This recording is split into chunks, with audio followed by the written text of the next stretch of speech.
Growing up in a cozy, sunlit kitchen filled with the aroma of freshly baked cookies and cakes, Sarah had always been enchanted by the world of baking. From the tender age of 6, she could be found standing on a stool by the kitchen counter, her tiny hands eagerly helping to measure flour and sugar, her eyes sparkling with joy each time her creations came out of the oven. Baking was not just a hobby for young Sarah, it was a passion that filled her heart with warmth and happiness. As Sarah grew, so did her skills and her dreams. Throughout high school, she became known for her extraordinary baking talent, winning several local baking competitions. Her peers were always eager to taste her latest concoctions, and teachers often found themselves looking forward to school events where Sarah's baked goods would be the highlight. It was during these formative years that Sarah realized baking was more than a pastime. It was her calling. She envisioned herself opening a quaint bakery, a place filled with the comforting smell of cinnamon and chocolate, a haven for those seeking solace in a slice of cake or a warm, buttery croissant. However, not everyone shared Sarah's vision for her future. Her mother, Amy, stood as a stark contrast to the bright, hopeful world Sarah dreamed of. Amy was a respected doctor, known for her stern demeanor and pragmatic approach to life. To Amy, the world was not a place for dreams and passions, but a battlefield where practicality and financial stability reigned supreme. She saw Sarah's baking not as a talent, but as a whimsical distraction from what she considered a proper career path. "Sarah, you can't be serious about this baking fantasy," Amy would often say, her voice tinged with a mixture of frustration and disbelief. "You have a brilliant mind. You could be saving lives, making a real difference in the world as a doctor." "But Mom, baking does make a difference. It brings people joy, comfort." "It's what makes me happy," Sarah would respond, her voice a blend of defiance and pleading. Amy would sigh, a heavy, defeated sound. "Happiness won't pay the bills, Sarah. It's time to think about your future seriously. You need a career that will ensure stability and respect, something substantial, not this." The tension between Sarah's dream and her mother's expectations cast a shadow over Sarah's aspirations, leaving her at a crossroads between following her heart and appeasing her mother's wishes. The path ahead was uncertain, and Sarah knew that choosing her passion might mean risking the approval of the one person she longed to make proud. Yet, deep down, the flame of her passion for baking continued to flicker, refusing to be extinguished by doubt or fear. The ongoing disputes between Sarah and her mother, Amy, about Sarah's future grew more intense as time passed. The house, once filled with the comforting aroma of baking, now often echoed with raised voices and the heavy silence that followed their arguments. Amy, steadfast in her belief that a medical career was the only viable path for Sarah, left no stone unturned in her efforts to sway her daughter. She would frequently lament to her friends about Sarah's unrealistic aspirations, painting a picture of a future fraught with uncertainty and hardship if Sarah pursued baking as a career. Feeling cornered and emotionally drained, Sarah found herself grappling with a torrent of guilt and confusion. Amy's relentless persuasion, coupled with the subtle yet persistent nudges from family friends who echoed Amy's sentiments, wore down Sarah's resolve. "You have so much potential, Sarah. Don't waste it on a whim," they would say, their words echoing in Sarah's mind like a relentless drumbeat. Finally, after a particularly heated argument where Amy's disappointment was palpable, Sarah's resistance crumbled. The thought of constantly being at odds with her mother, the person she had always looked up to, was unbearable. With a heavy heart and a sense of resignation, Sarah signed up for medical school. She told herself it was just to get some peace, to silence the nagging voices of doubt and disapproval. But deep down, a part of her wondered if she was betraying her true self. On the day she enrolled, the process felt like a blur. Each form she filled out, each box she ticked, felt like another step away from her dreams. The once vibrant images of her cozy bakery began to fade, replaced by the sterile, daunting halls of a medical institution. Sarah tried to convince herself that this was for the best, that perhaps with time she could learn to love this new path. Despite the initial reluctance and the lingering sense of loss, Sarah began her journey in medical school, trying her best to adjust to this new chapter of her life. Amy, feeling a sense of accomplishment in steering her daughter towards what she believed was a more secure and respectable future, became a regular presence in Sarah's college life. She often visited, under the guise of checking in and providing support, but her visits were also a way for her to ensure that Sarah was keeping up with her studies and not straying from the path laid out for her. During these visits, Amy took the opportunity to meet Sarah's group mates, introducing herself as a concerned and involved parent. Her charismatic and authoritative demeanor, coupled with her genuine interest in the students' academic pursuits, quickly endeared her to Sarah's friends. Over time, she became a sort of mentor to the group, offering advice and sharing her experiences from her own medical career.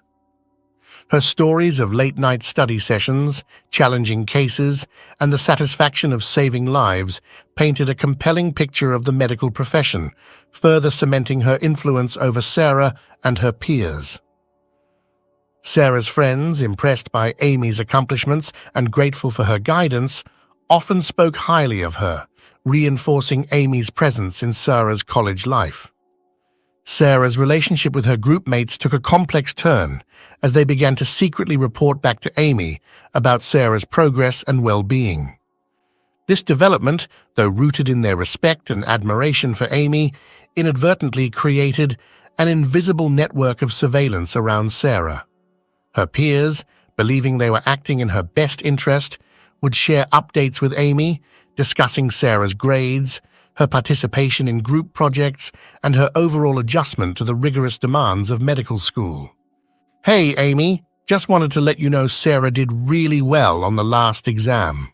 She's definitely getting the hang of this," one might say during a casual phone call, thinking they were providing comforting news. Another might send a message, "Sarah seemed a bit down today. Maybe the stress is getting to her a bit. Thought you should know." These reports, intended to be helpful, had a dual effect.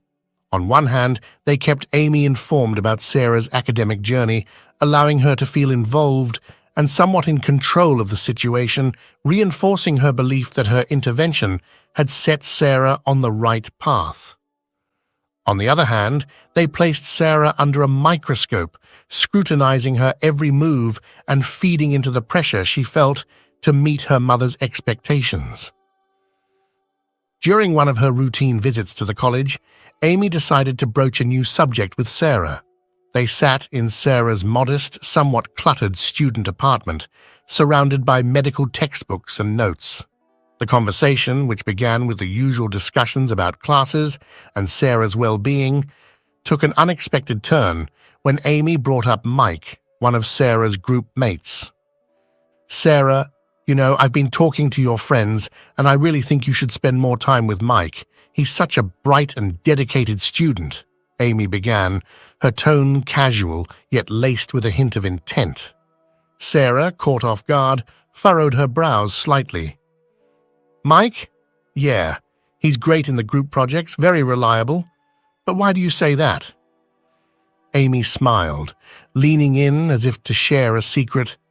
"Well, I've had a few chats with him, and I must say he's quite impressive. Not just academically, but he seems like a grounded, responsible young man, the kind of person who has a clear vision for his future." Sarah listened, a mix of curiosity and apprehension growing within her. She knew where this conversation was heading. "I just think," Amy continued, choosing her words carefully, "that it might be good for you to have someone like him in your life. someone who shares your ambitions, who understands the pressures and the commitments of this path you've chosen. Sarah could feel the unspoken implications of her mother's words hanging in the air. It wasn't just about having a study partner or a friend. Amy was envisioning something more, something deeper. The idea of Mike, whom she had always seen as nothing more than a dependable colleague, being considered as a potential partner, was unexpected. "Mom, Mike's a great guy, sure, but we're just classmates. And honestly, I've got so much on my plate right now, I can't really think about anything else," Sarah replied, trying to steer the conversation away from this unforeseen territory. Amy nodded, her expression understanding yet filled with a hint of disappointment. "Of course, honey, I understand. It's just a thought. You know, I only want the best for you. Someone who can be a partner in every sense of the word." The conversation gently shifted away from Mike and back to safer topics, but Sarah couldn't shake off the feeling that her mother's vision for her life was becoming increasingly prescriptive. From her career to her personal life, it seemed there was a plan laid out for her, leaving little room for her own desires and dreams. The idea of being gently nudged towards a relationship, especially with someone as closely tied to her current life as Mike, made Sarah feel even more trapped in a narrative she hadn't chosen for herself. Sarah's apprehensions soon turned into reality as Amy, undeterred by Sarah's initial resistance, began her campaign to nudge Sarah towards Mike with the same tenacity she had used to convince her to pursue medical school. This time, however, the advice wasn't about studying harder or focusing on her career, but about how to attract and hold Mike's attention. "Sarah, you know, a little effort in the way you dress wouldn't hurt. Maybe wear that nice dress you have, the blue one. It really brings out your eyes," Amy would suggest, her tone light but persistent. Sarah, who had always valued comfort over style, especially in the high-pressure environment of medical school, found this shift in focus bewildering. Her wardrobe, a collection of casual jeans, comfortable shirts, and the occasional unisex piece, had never been a point of contention until now. And remember, dear, being in a relationship requires a level of seriousness. You need to show that you're committed, that you're thinking about the future, Amy continued, her advice sounding more like a strategic plan than matters of the heart.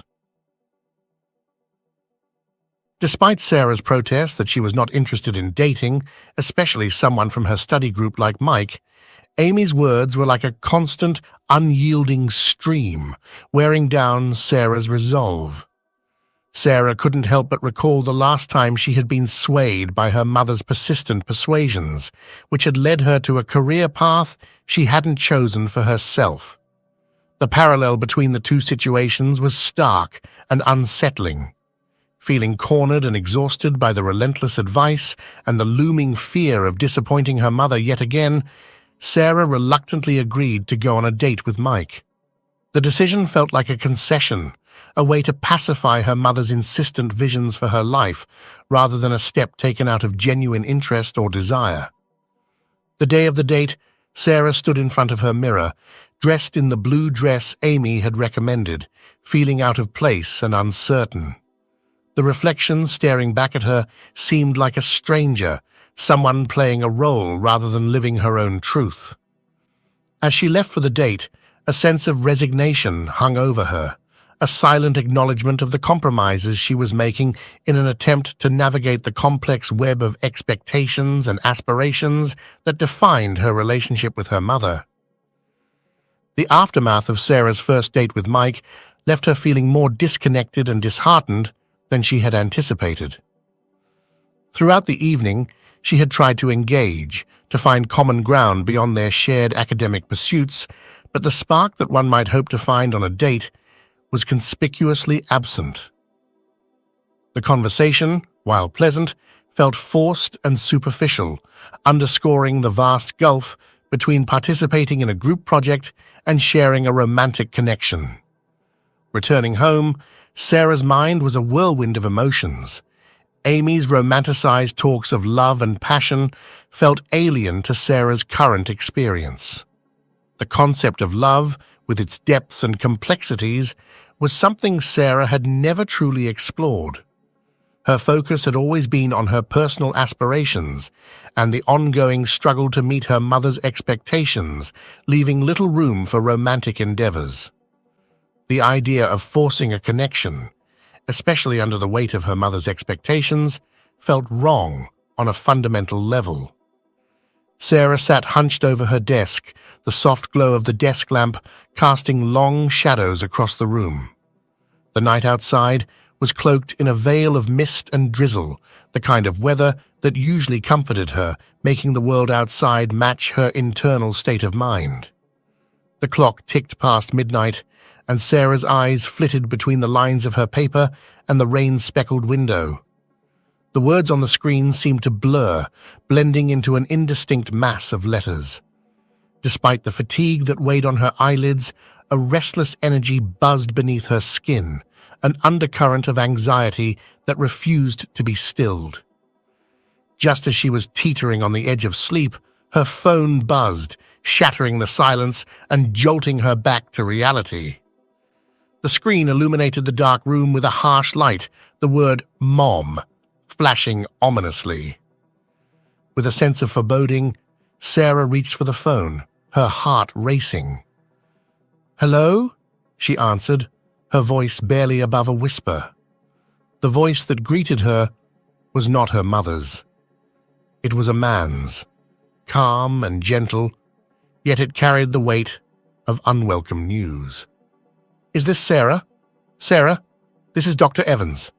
I'm calling from the hospital. It's about your mother. Amy." Sarah's grip on the phone tightened, her breath catching in her throat. "What happened? Is she okay?" There was a brief pause, the kind that stretched on for an eternity, filled with unspoken truths. "I'm so sorry, Sarah. Your mother had a heart attack. We did everything we could, but she didn't make it." The words hit Sarah like a physical blow, each one a hammer strike to her heart. The room seemed to spin around her, the familiar contours of her life suddenly alien and unrecognizable. Her mother, the indomitable force that had shaped so much of her existence, was gone. "But I just talked to her yesterday. She was fine," Sarah stammered, the words barely making their way past the lump in her throat. "We're here for you, Sarah. When you're ready, we'll need you to come to the hospital." The call ended, and Sarah sat frozen, the phone still pressed to her ear, the buzz of the dial tone a distant echo. The world outside her window seemed to fade away, the rain a silent witness to the profound shift in her world. In the depths of the night, with the storm raging outside, Sarah faced the stark reality of a future without her mother. The arguments, the disagreements, the unmet expectations all seemed trivial now, washed away in the tide of her grief. In the silence that followed, Sarah realized that her journey was no longer about proving something to her mother or following a path laid out for her. As the first light of dawn began to seep through the curtains, Sarah knew that the road ahead would be fraught with challenges and uncertainty. But for the first time, she felt a sense of clarity. In the wake of Amy's sudden passing, Sarah's world crumbled piece by piece, each revelation more shocking than the last. The stability and predictability of her life, already hanging by a thread, disintegrated, leaving her grappling with a reality she could scarcely comprehend. The first blow came with the unexpected truth about Mike. He had always been a constant presence, a seemingly supportive figure. However, the facade crumbled when Sarah discovered the hidden agenda behind his attentiveness. "Sarah, there's something I need to tell you, and I should have been the one to tell you sooner," Mike began, the unease in his voice betraying his usual confidence. "What is it, Mike?" "You're scaring me," Sarah responded, a knot forming in her stomach. It's about the house, and why I've been around so much, he confessed, struggling to meet her gaze. What do you mean? You were around because we were friends, right? Sarah's voice wavered, a sense of dread washing over her. Mike sighed, the weight of his deception heavy on his shoulders. Amy promised me the house if I married you. I thought I could grow to love you, that it wouldn't matter in the end. But it's not right, and you deserve to know the truth. Sarah felt as if the ground had been pulled from under her feet. As if the betrayal wasn't enough, Sarah's life was further upended by the arrival of her mother's half-sister, a woman she had scarcely known, claiming rights to Amy's house. I'm sorry for your loss, Sarah, but I have legal rights to this property, Amy's half-sister Jane stated coldly, her lawyer by her side. Our father invested in this house, and it's only fair that I get my share. But this was my mother's house, and she wanted me to have it. We were a family here, Sarah protested, her voice breaking with emotion. Emotions don't change legal documents, Sarah. The law is clear, and I intend to claim what's rightfully mine, Jane retorted, her gaze steely and unwavering. Armed with paperwork and a lawyer, Jane wasted no time in staking her claim, her connection to the property rooted in their common father's financial contribution to its purchase. The house, once a symbol of familial stability, became a battleground of inheritance, leaving Sarah not only bereft of her mother, but also of her home. The relationship with Mike, built on shaky ground and now overshadowed by deceit, couldn't withstand the tumult of Amy's passing and the subsequent revelations. Their breakup left Sarah feeling even more isolated. With the loss of her financial support, Sarah's academic struggles came to a head. The facade of maintaining satisfactory grades, a charade she had managed through a combination of cunning and desperation, crumbled.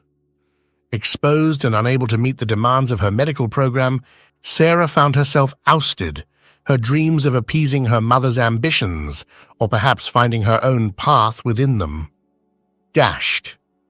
Desperate and without options, Sarah turned to her friends, pleading for a place to stay. Guys, I'm really stuck here. Is there any chance I can crash with one of you for a bit? Sarah asked, the worry evident in her voice. Her friends exchanged uneasy glances, weighed down by their own set of challenges. Look, Sarah, you know I'd help if I could, but the dorm rules are strict. They do room checks and everything. I can't risk losing my spot, one friend replied, a mix of apology and helplessness in his tone. Yeah, and with everything on my plate, I'm barely hanging on as it is. Maybe you can stay for a night or two, but that's all I can do, another added, her voice laced with regret. Sarah nodded, understanding their predicaments, but feeling the sting of rejection. She attempted to fly under the radar, to sneak into the dorms and carve out a semblance of stability. It was a game of cat and mouse, one that ended when security caught her. Sarah, we've had reports of you staying in the dorms without authorization. This is against the policy, and I'm afraid we have to ban you from the premises, the head of security said firmly, his face void of emotion. But I don't have anywhere else to go. Can't you make an exception? Sarah pleaded, desperation creeping into her voice. I'm sorry, but rules are rules. We have to ensure the safety and security of all our residents, he replied, unmoved by her plea. And just like that, the ban from the dorms added another layer to Sarah's growing list of lost places of refuge. After the fallout, she had managed to find a semblance of stability, working at a local fast food restaurant. It was far from the future she had once envisioned, but it provided a routine and a means to survive. Each day was a repetition of the last, taking orders, serving customers, and cleaning up at closing time. It was mundane, yet it offered a distraction from the chaos that had become her life. However, just as she was beginning to adjust to her new normal, Another curveball was thrown her way. One morning, in the midst of the breakfast rush, Sarah felt a wave of nausea wash over her. Clutching her stomach, she rushed to the restroom, barely making it in time before she was sick. She tried to shake it off as a one-time thing, perhaps a stomach bug or the result of the previous day's exhaustion.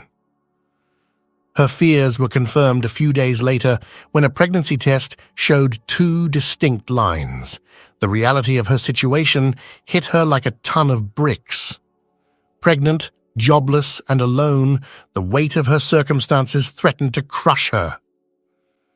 The day her manager saw her getting sick, he pulled her aside, his expression a mix of concern and regret. "Sarah, I'm sorry, but I have to let you go. It's not just about today. It's a liability issue, and we can't take the risk," he explained, his voice low. Sarah's pleas fell on deaf ears. She knew the restaurant couldn't afford to keep an employee who might frequently be ill, especially not in a fast-paced environment where every hand was needed. "Sarah, I truly understand how tough this is for you, and I wish things were different," her manager began, his voice laden with genuine regret. "But you know how it is here. We're always in the weeds, and being short-staffed just isn't something we can afford, especially not now," he continued, his gaze sympathetic yet firm. I know. It's just, I really needed this job," Sarah replied, trying to hold back her emotions. "I'm so sorry for any inconvenience I caused." With a heavy heart and a final apology, her manager handed her the last paycheck. "Here's your final paycheck, Sarah. I've added a little extra. I know it's not much, but I hope it helps you out, even if just a little," he said, extending the envelope toward her. "Thank you, really. And I'm sorry again for all of this," Sarah managed to say, her voice barely above a whisper as she accepted the envelope, feeling the finality of her situation weigh heavily on her shoulders.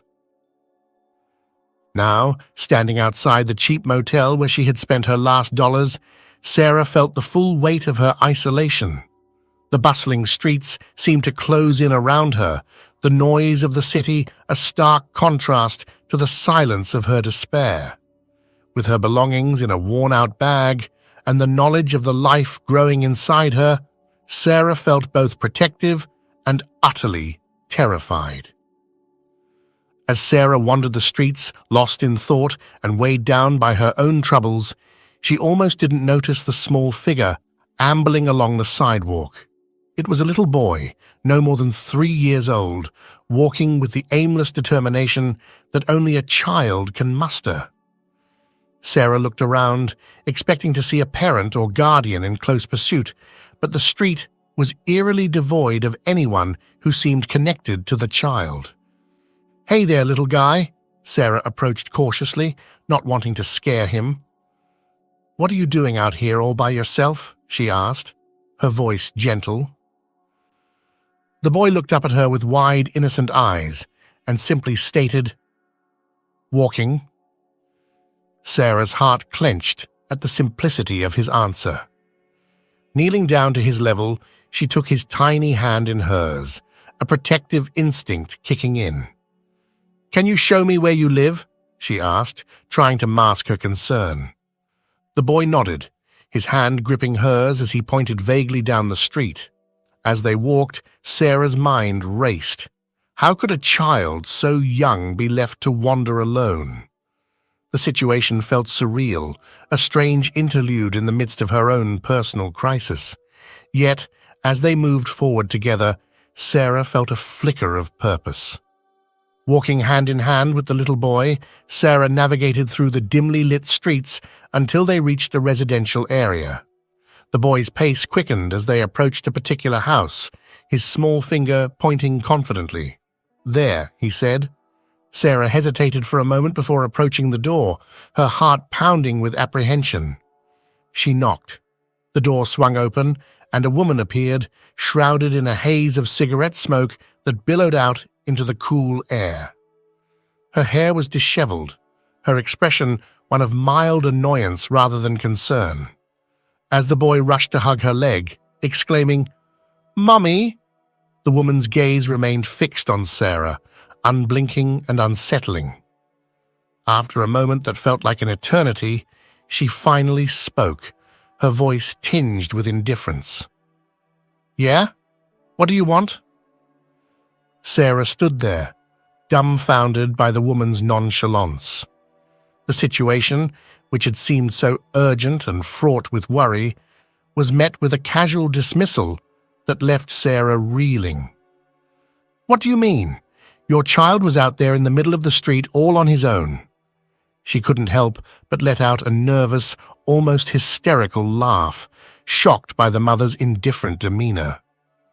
The woman's attention shifted to her son, her tone casual, as if discussing something as mundane as the weather.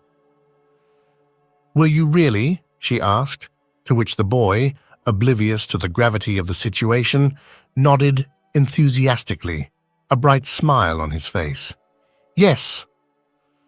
With a dismissive wave, the woman instructed her son, "Didn't I tell you to stay inside? Go watch your cartoons." The boy, unbothered by the scolding, scampered off, leaving Sarah and the woman alone. The woman faced Sarah again, her expression unchanged, repeating her earlier question with a hint of impatience. "So, what do you want?" Sarah, taken aback by the lack of concern and responsibility, felt a surge of frustration and disbelief. Sarah's mind was full of questions about the safety and well-being of the child. Just as Sarah was about to walk away, her thoughts swirling with concern for the boy, a car rolled up to the curb. A man stepped out, his presence commanding as he approached the doorstep where Sarah stood. He offered a brief nod in Sarah's direction before his gaze settled on the woman at the door with a quiet, stern intensity. "Noah, let's go, kid," he called out, his voice firm. The sound of his name had the boy darting out from the house, a bright smile spreading across his face as he latched onto the man's leg in a tight hug. Without further ado, the man took Noah's hand and started leading him towards the car. Sarah, driven by a mix of confusion and a deep-seated worry for Noah, couldn't hold back. She stepped closer to the man, her voice laced with concern. "Excuse me, but what's going on here? Where are you taking him?" Her questions were genuine, spurred by a fear of what might lie ahead for the child. The man paused, his eyes narrowing as he misjudged Sarah's intentions, seeing her through a lens tainted by past experiences. "That's none of your business," he shot back, clearly mistaking her for an associate of the boy's mother, perhaps one of many he presumed to have contributed to the chaos surrounding Noah's life. Sarah, taken aback by the man's hostility but undeterred in her concern for Noah, made a bold decision. She reached out, taking the boy's other hand, her resolve hardening. "I'm not going anywhere until I know this child is safe. I'll call the police if I have to," she stated, her voice steady despite the tumult of emotions churning within her. The situation had escalated far beyond what she had anticipated when she first noticed Noah wandering alone, but she was prepared to stand her ground for his well-being. Sensing the tension and Sarah's unwavering stance, the man took a moment to reassess the situation. His initial defensiveness faded as he realized his harsh reaction might have been misplaced. With a sigh, he loosened his grip on Noah's hand and turned to Sarah with a more open demeanor. "Look, I'm sorry for snapping at you," he began, his voice softer now. "I'm just here to pick up Noah. His time with his mom for the week is over, and it's my turn to have him." Seeing the shift in his attitude, Sarah relaxed slightly, though her concern for Noah remained. The man studied her for a moment, his curiosity piqued. "Who are you, anyway?"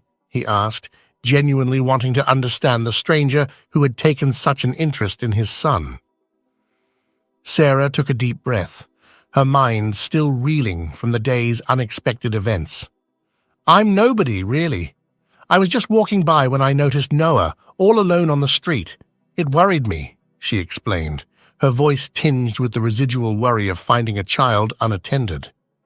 The man's eyes widened slightly at the revelation. You don't know his mom? You just found him and brought him back here? He inquired, piecing together the sequence of events that had led to this unforeseen encounter. Sarah nodded, confirming his understanding. Yes, exactly. He pointed out this house when I asked him where he lived. I had no idea who I'd find here, she said, hoping her actions would now make more sense to the man. Kevin listened intently to Sarah's recounting of how she found Noah. After she finished, he pulled out his phone, asking for her contact information. Just in case, he said, introducing himself as Kevin in the process. As they were about to part ways, Kevin offered her a ride. Thanks. I don't really have anywhere to go anyways, she admitted. Kevin's brow furrowed, concern evident in his voice. What do you mean by that? He probed gently. The floodgates opened, and Sarah's tale of misfortunes spilled out. The words tumbled from her lips in a rush, a litany of loss and upheaval. She spoke of her expulsion from college, the death of her mother, the end of her relationship, and her dire financial straits. Then, after a brief pause, she revealed the most vulnerable part of her predicament. And I'm pregnant. Kevin's reaction was unexpected. There was a moment of silence, a brief interlude filled with empathy and understanding. Then, reaching into his wallet, he handed her a wad of cash, more than a mere gesture of goodwill. There's a decent hotel nearby. You should get yourself a room there, at least for now, he suggested, his tone firm yet kind. Sarah was taken aback, her eyes widening in surprise. In a day filled with uncertainties and the kindness of a stranger, this act of generosity was a glimmer of hope, a reminder that even in her darkest hour, there were still flickers of light and humanity. Grateful for Kevin's unexpected kindness, Sarah managed a heartfelt thank you as he and Noah prepared to leave. With the money he had given her, she followed his advice and checked into a hotel nearby, a welcome change from the uncertainty of the streets. The comfort of a warm shower and a safe place to rest was a luxury she hadn't realized she'd been craving until that moment. The following day brought another surprise. Kevin called, asking her to meet him in the hotel lobby. With a mix of curiosity and apprehension, Sarah made her way down, finding Kevin seated in one of the plush chairs, looking somewhat out of place in the elegant surroundings. As she approached, Kevin stood up, his expression earnest. I wanted to apologize for how I reacted yesterday, he began, his voice tinged with regret. I was worried sick about Noah, and I didn't know who you were.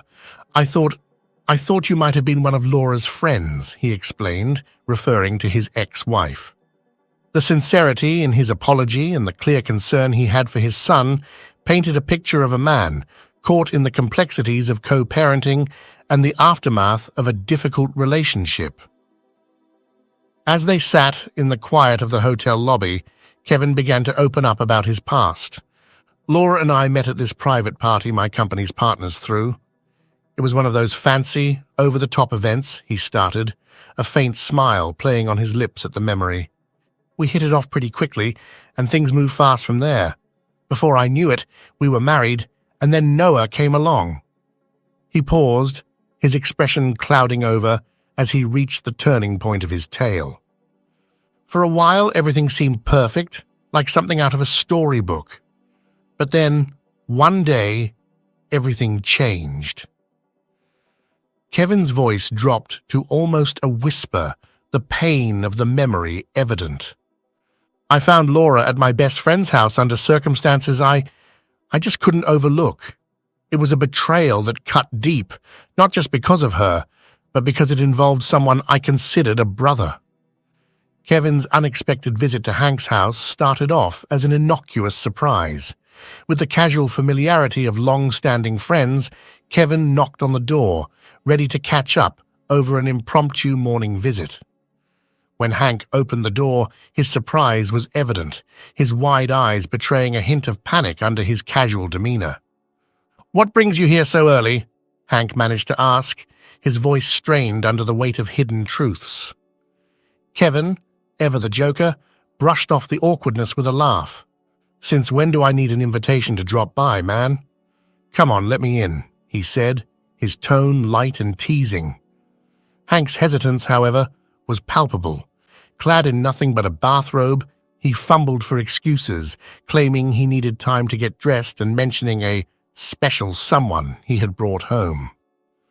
Kevin, taking the hint, but still unaware of the depth of the betrayal awaiting him, agreed to wait outside, chuckling at the thought of his friend's embarrassment. But as he stood there, a nagging sense of unease began to take hold. It was then that he noticed a familiar jacket in the hallway, one he recognized all too well, the expensive custom order he had made for Laura. The pieces of the puzzle began to fall into place, each realization hitting him harder than the last. Driven by a need to know the truth, Kevin quietly made his way to the garage. The sliver of light through the crack in the door revealed the unmistakable sight of Laura's car, confirming his worst fears. In that moment, the world as Kevin knew it crumbled. The trust and camaraderie he shared with Hank, the love he thought he had with Laura, all shattered by the undeniable evidence of their betrayal. Collapsed on the steps, Kevin was engulfed by a storm of memories, each one intertwining the lives of the three of them, himself, Laura, and Hank. These memories, once treasures of camaraderie and love, now twisted into harbingers of betrayal. He pondered the countless moments they had shared, the laughter, the support, the bond that he thought was unbreakable. Unable to bear it anymore, Kevin stormed into the house. Hank was banging on the bathroom door. "Hank, aren't you going to introduce me to your girlfriend?" Kevin's voice was flat, devoid of the humor that typically laced their conversations. Hank, still unaware of Kevin's discovery, attempted to brush off the question with a dismissive joke about the mystery woman's shyness. But Kevin persisted, his tone tinged with a cold edge. "When did you become so sly, Hank?" "You know me, Kevin. Always been this way, right?" He chuckled, trying to deflect. Kevin nodded, a hollow gesture of agreement. "Right," he echoed, the words heavy with the weight of his newfound realization. "But it turns out I don't know you at all." Just as the tension reached a peak, the door opened again. Laura emerged, clad in a bathrobe, her hair damp and wrapped in a towel, oblivious to the silent storm raging between the two men. As Kevin saw her, his voice was heavy with irony. "Here comes my pretty wife." Laura's immediate reaction was one of shock, her composure crumbling as she laid eyes on Kevin. "What are you doing here?" she exclaimed, her tone accusatory, as though Kevin was the one out of place. "Are you spying on me, Kevin?" she demanded, the realization of her predicament dawning on her. "Why did you do this, Kevin?" Her questions, meant to deflect blame, fell on deaf ears. Kevin was reeling, the betrayal slicing through the love he had for her, leaving a gaping wound in its wake. Laura's tactics shifted from accusations to excuses, a desperate attempt to rationalize her actions. She claimed illness, neglect, and confusion, but her words were like whispers in a storm, unable to quell the turmoil raging within Kevin.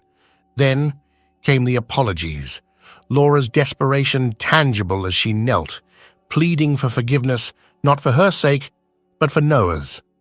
But her pleas were overshadowed by the deafening silence of betrayal. Kevin's gaze turned to Hank, who sat defeated, his face buried in his hands. "How long?" Kevin's question was more an echo of his heartbreak than a demand for answers. He knew, deep down, that their betrayal wasn't a fleeting mistake. It was a breach of trust, rooted in the very beginning of Kevin and Laura's relationship, facilitated by Hank himself. Kevin and Hank's friendship traced back to their college days, filled with dreams and aspirations. When Kevin's venture, a tech startup, began to flourish, it was only natural for him to bring Hank on board.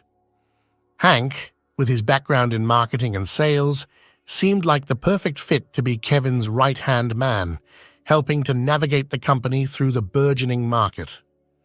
But beneath the surface of their professional camaraderie, a vein of envy pulsed within Hank. Hank had always harbored a silent jealousy towards Kevin, envying not just the success of the business, but the ease with which Kevin seemed to navigate life's challenges. Kevin, with his charismatic leadership and visionary ideas, had a Midas touch, turning ambitious projects into successful ventures, garnering respect and admiration in their circle. Meanwhile, Hank, despite his contributions, felt overshadowed, his efforts always a step behind Kevin's gleaming achievements. Kevin, oblivious to Hank's growing resentment, continued to value and trust him as a confident and key player in the business. Sarah listened intently as Kevin shared the heart-wrenching details of his past, her expression a mixture of sadness and empathy. When Kevin spoke of the divorce and its aftermath, how it had devastated Laura, leading her down a path of unchecked substance abuse, Sarah could only nod, remembering the state in which she'd found Laura's home. "You already saw that," Kevin remarked, a hint of bitterness in his voice, referencing the disarray and neglect Sarah had witnessed firsthand. As Kevin delved into the custody battle for Noah, he mentioned something that took Sarah by surprise. "Sarah, you could really help me here," he said, his voice laced with a mix of hope and desperation. "You've seen how Noah's been neglected by his mother. Your testimony could make a difference in court. Help me get full custody of my son." Sarah, taken aback by the gravity of what Kevin was asking, looked into his eyes, seeing not just a man wronged, but a father fiercely protective of his child. The idea of stepping into a courtroom, of being involved in such a personal and painful dispute, was daunting. Yet, the memory of Noah's small, trusting hand in hers, the vulnerability she'd felt in his presence, resonated deeply. In that moment, Sarah realized the impact her actions could have, not just on Kevin's life, but on Noah's future as well. Standing before the judge, Sarah did her best to maintain composure, her voice steady as she recounted the day she found Noah wandering alone on the street. She detailed the indifference displayed by Laura upon the child's return, emphasizing the lack of concern for his safety. Across the courtroom, Laura was a picture of turmoil, the realization that she might lose her son, casting a shadow over her. Her hands trembled, her eyes darting anxiously, the weight of her choices pressing down on her. Witnessing Laura's distress stirred a complex whirl of emotions in Sarah. Despite the necessity of her testimony, she couldn't help but empathize with Laura's fear of losing her child. The life growing inside her had already begun to awaken a deep maternal instinct, a bond she was only beginning to understand. The courtroom's decision marked a turning point for Kevin. Joy and relief washed over him as the judge granted him full custody of Noah. He was overwhelmed with the prospect of providing his son with the stability and nurturing environment he'd longed to give. In a gesture of gratitude for her crucial role in the proceedings, Kevin invited Sarah to dinner that afternoon. Amidst the clinking of cutlery and the soft murmur of other diners, they delved into conversations about futures and dreams. Sarah, with a hint of wistfulness, shared her long-held aspiration of working in a bakery, of immersing herself in the simple joy of baking. Kevin listened intently, a spark of an idea forming as Sarah spoke. He revealed his recent acquisition of a restaurant, a venture born out of opportunity rather than passion, now lying dormant and in need of a new direction. "What if you took over the restaurant? Gave it your touch?" he suggested, his eyes alight with the potential he saw in her. The offer took Sarah by surprise. The concept of running a restaurant was both thrilling and daunting. She was without a home, let alone the means or knowledge to manage a business. The myriad challenges of such an endeavor loomed large, casting a shadow over the excitement. Sarah expressed her heartfelt thanks to Kevin for his generous proposal, yet she hesitated to accept. "I'm flattered, really, but I have to find my footing first," she explained, her voice tinged with the uncertainty that defined her current situation. She needed stability, a foundation from which to possibly rebuild her dreams, but not under these precarious circumstances. Kevin's smile in response was one of understanding, even admiration. He had anticipated her caution. Kevin took a deep breath, the words he had been rehearsing in his mind finally finding their way out. "The day you grabbed me by the hand and said you were going to call the cops, something changed in me," he began, his voice steady but laden with emotion. "The way you were so protective of Noah when his own mother didn't care what he was doing, it made me realize you deserve better than all this." There was a sincerity in Kevin's eyes, a depth of feeling that Sarah hadn't expected. He continued, "I want to help you, Sarah. Not because I feel sorry for you, not because I owe you, but because you deserve it. You deserve a chance to put things right for yourself." Later that evening, Kevin led Sarah to his house, a gesture of support that went beyond mere words. He showed her a room, comfortable and inviting, making it clear that this was her space for as long as she needed. "I'm not a freak or anything," he assured her with a half-smile, trying to lighten the mood. "You're free to leave whenever you want. I just want to make sure you're on solid ground before you make your next move." Sarah, overwhelmed by the kindness and understanding being offered, felt a glimmer of hope in the midst of her tumultuous journey. The morning light filtered softly through the curtains as Sarah awoke, a sense of peace enveloping her that she hadn't felt in ages. A silent house greeted her as she stretched and made her way to the kitchen. Preparing breakfast for herself, she reveled in the simple act, a stark contrast to the chaotic mornings of her recent past. As she sat alone with her thoughts, the weight of medical school, the expectations, and the relentless pressure seemed to dissipate into the morning air. Memories of her mother surfaced, bittersweet and poignant, yet for the first time, Sarah felt a sense of release from the demands that had once shackled her spirit. Her gaze landed on a note left on the counter. Kevin's handwriting offered a simple message, "Whenever you're ready," accompanied by the address of the restaurant. It was a gentle nudge, an offer of support without strings attached, a testament to the trust and respect that had blossomed between them. Emboldened by the restful sleep, the quiet reflection, and the unexpected opportunity laid out before her, Sarah stepped outside. With each step, she felt the stirrings of hope, the dormant dreams of her childhood slowly awakening. That day marked a new beginning for Sarah, a journey towards a future she had longed for, but never dared to pursue. The path ahead was uncertain, but for the first time, it was entirely her own. From her very first day at the restaurant, Sarah felt an indescribable joy. Immersing herself in her work, she not only poured her heart into the restaurant, but also transformed half of it into the bakery of her dreams, attracting an early crowd eager for her freshly baked delights.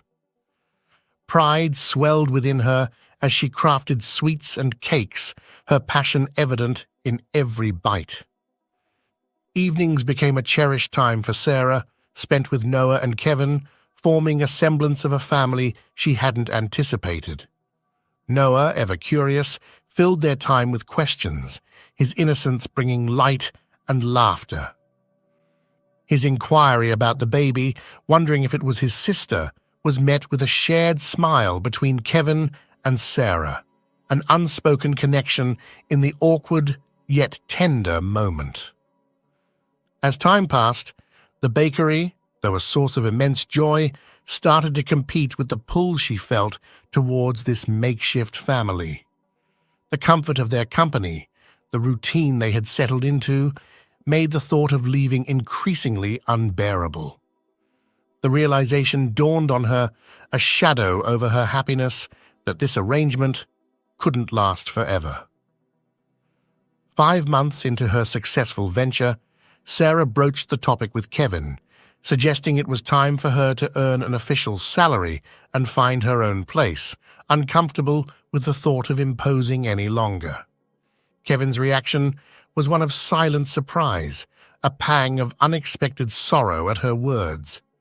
He had grown accustomed to her presence, her absence an unwelcome thought he hadn't dared to entertain. As Sarah began to pack, Kevin found himself at her doorway, a silent figure wrestling with emotions he had yet to fully acknowledge. "What?" Sarah's voice broke the silence, a mix of confusion and a silent plea for an answer. The air between them was charged with unsaid words, a mutual reluctance to cause pain or discomfort. Yet, beneath that, was a deeper reluctance to part ways. Kevin, gathering his courage, broke the silence with a confession. "Sarah, I don't want you to leave." Sarah's response was a mirror of his own heart's desire. "I don't want to leave either." In that moment, as Kevin closed the distance between them, their first kiss sealed a new chapter, a tacit acknowledgement of the bond that had quietly formed, binding their lives together in a way neither had anticipated. Just a week after Kevin's heartfelt proposal, he and Sarah exchanged vows in an intimate ceremony, surrounded by those closest to them. It was a simple affair, filled with warmth and genuine happiness, eschewing grandeur for the comfort of shared joy and love. In the months that followed, their family grew with the arrival of baby Ava. Kevin was a pillar of support, ensuring Sarah and Ava had everything they needed. Sarah, embracing motherhood with an open heart, found a joy she hadn't known was possible. Noah, too, adapted to his role as a big brother with an endearing sweetness, fully embracing Ava as his sister. As the holiday season approached, their home was filled with the warmth of family preparations, a sense of completeness that Sarah cherished deeply. During this time of festive cheer, Sarah felt a pull towards a gesture of kindness, an act of closure and reconciliation. With Kevin's supportive nod, she packed the children into the car and headed towards a place that once held much pain, but now promised hope. Arriving at Laura's, the absence of an immediate response did not deter Sarah. They waited patiently until Laura's figure finally appeared, marking the beginning of an unexpected reunion. Laura's initial confusion quickly gave way to recognition, and the sight of Noah rushing into her arms was a poignant moment of connection. Inside Laura's modest home, Sarah introduced Ava, extending a bridge of peace and understanding. Laura, changed and humbled by her struggles, shared her journey towards recovery and her hopes of rekindling a relationship with Noah. Their conversation, once fraught with tension, now flowed with empathy and mutual respect. By the time Sarah and Laura hugged, there was a sense of healing, a mutual acknowledgement of the roads they had traveled and the futures they hoped to build. Sarah's promise to discuss a path forward with Kevin, one that ensured Noah's emotional well-being and connection to both his parents, was a testament to the strength and compassion that had guided her through her own tumultuous journey. On the eve of Christmas, Sarah felt a pull towards one final act of reconciliation. With baby Ava in tow, she embarked on a heartfelt journey back to her small hometown. There, Amidst the quiet of the cemetery, she stood before her mother's grave, a tapestry of emotions woven through her heart. For a long while she remained silent, letting the memories and feelings wash over her. Then, with a voice tinged with both sadness and love, Sarah spoke to her mother. "I forgive you," she whispered, the words lifting a weight she hadn't fully realized she'd been carrying. "And I love you, Mum, and I'm thankful for everything you've given me, for the life you brought me into." With those words, a profound sense of peace enveloped Sarah, a closure to the chapters of her past that had been silently written in pain and misunderstanding. As she drove back home, the world outside seemed to mirror her newfound tranquility, the road stretching out like the promise of a new beginning. Returning to Kevin and Noah, Sarah was met with the warmth of a home filled with love and the anticipation of Christmas. Their celebrations were simple, yet imbued with a deep sense of joy and contentment, marking not just the holiday, but the journey they had all undertaken to reach this moment. That Christmas was more than a festive occasion. It was a celebration of new beginnings, of forgiveness and love, and of the family they had become. In the glow of twinkling lights and the laughter that filled their home, Sarah, Kevin, and Noah found the sweetest joy in being together, a testament to the enduring power of love and the beauty of second chances.